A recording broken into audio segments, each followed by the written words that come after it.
हम मीनू झा प्रणाम करै छी समस्त मिथिलावासी के। एकटा बर के पैर धोइ के गीत गाबऽ जा रहल छी। संग दऽ रहल श्रीमती ललिता झा। नीक लागत लाइक शेयर जरूर करब। धन्यवाद। जय मिथिला, जय मैथिली। ऊपर उड़ै छै जहाज, नीचा बहै छै बसात। ऊपर उड़ै छै जहाज, नीचा बहै छै बसात।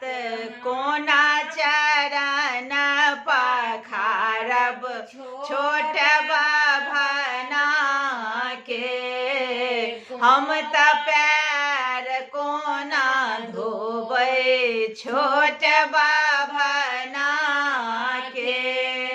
ओ छोट लोक के बेटा, हम छी सोइत के बेटे। ओ छोट लोक के बेटा, हम छी सोइत के बेटे। कोना चरण पखारब छोट बाभना के, हम त पैर कोना धोबै छोट बाभना के।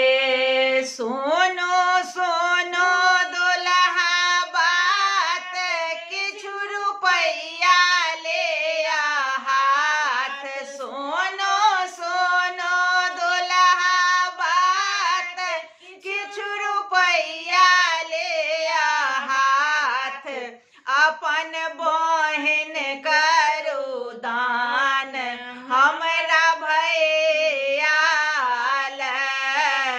अपन बहिन करू दान, हमरा भैया ले। हम त पैर कोना धोब छोट बाभना के। सोनो सोनो सरहज बात, नै रुपैया हमरा हाथ। सोनो सोनो सरहज बात, नै रुपैया हमरा हाथ। अपन भैया अनलहुँ साथ, छोट साले ले। अपन भैया अनलहुँ साथ, छोट की